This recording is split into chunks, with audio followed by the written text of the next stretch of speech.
At 1:19 a.m. on March 8, 2014, the captain of Malaysia Airlines Flight 370 uttered 5 ordinary words that would become the final chilling echo of 239 human souls. Good night, Malaysian 370. It was a routine red-eye flight from Kuala Lumpur to Beijing. The weather was clear, the Boeing 777-200ER was one of the safest commercial jets ever built, and the pilots were highly experienced.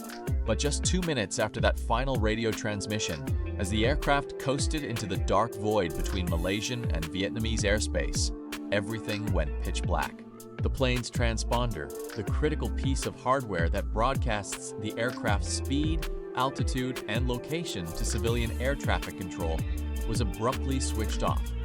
To the controllers on the ground, a massive 150-ton metal beast carrying hundreds of unsuspecting passengers had simply ceased to exist.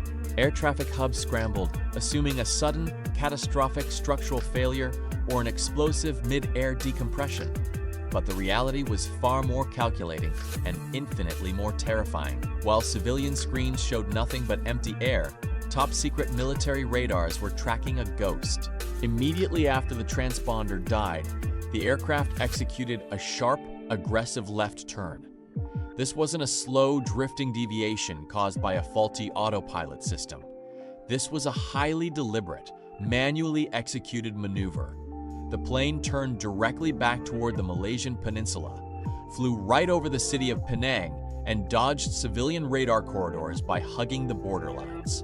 It navigated through the Malacca Strait and flew out into the isolated expanse of the Andaman Sea. For years, mainstream media and early documentaries painted the picture of a sudden accident, a fire, or a tragic technical malfunction that knocked out the crew. But a technical failure does not meticulously navigate through complex airspace boundaries, nor does it selectively disable communication systems while keeping the engines running perfectly. Someone was in total control of that cockpit, navigating the dark skies with absolute precision. As the hours ticked away and daylight broke over Asia, the world believed MH370 was gone.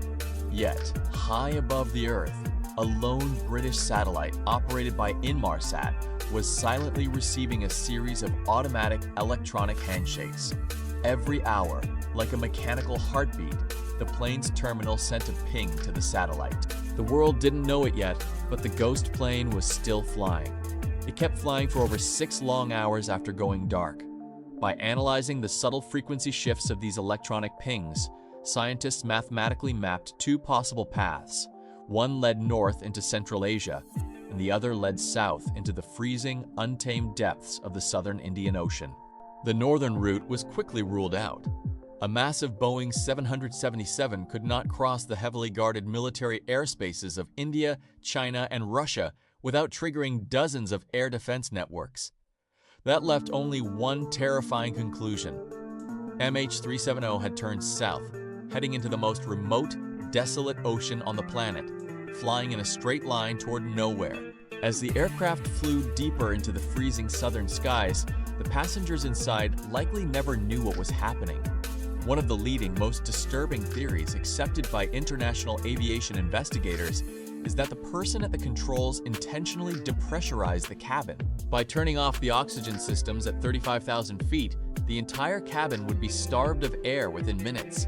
The passengers and flight attendants would experience hypoxia, a state of confusion followed rapidly by unconsciousness and death, without ever realizing they were in danger.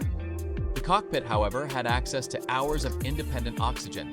The mastermind remained awake, flying a plane filled with sleeping souls into total oblivion. The search that followed became the most expensive and extensive maritime investigation in human history. Millions of square kilometers of the ocean floor were mapped using advanced sonar and underwater drones, but the main wreckage, the flight data recorder, and the bodies were never found. The vastness of the southern Indian Ocean, with its treacherous underwater mountains and valleys deeper than the Grand Canyon, swallowed the evidence whole. Years later, the ocean began to give up small pieces of its secret. Debris, including a critical wing part known as a flaperon, washed ashore on the beaches of Reunion Island and the coast of East Africa.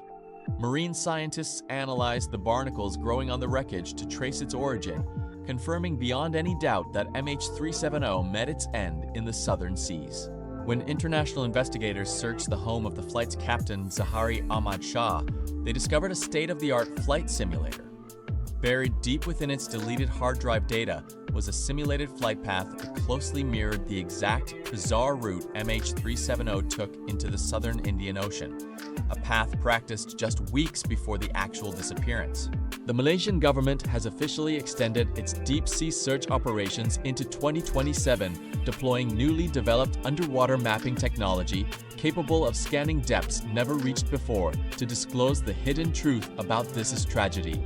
If you liked our video, then don't hesitate to like, subscribe, and share our video, and stay tuned for more.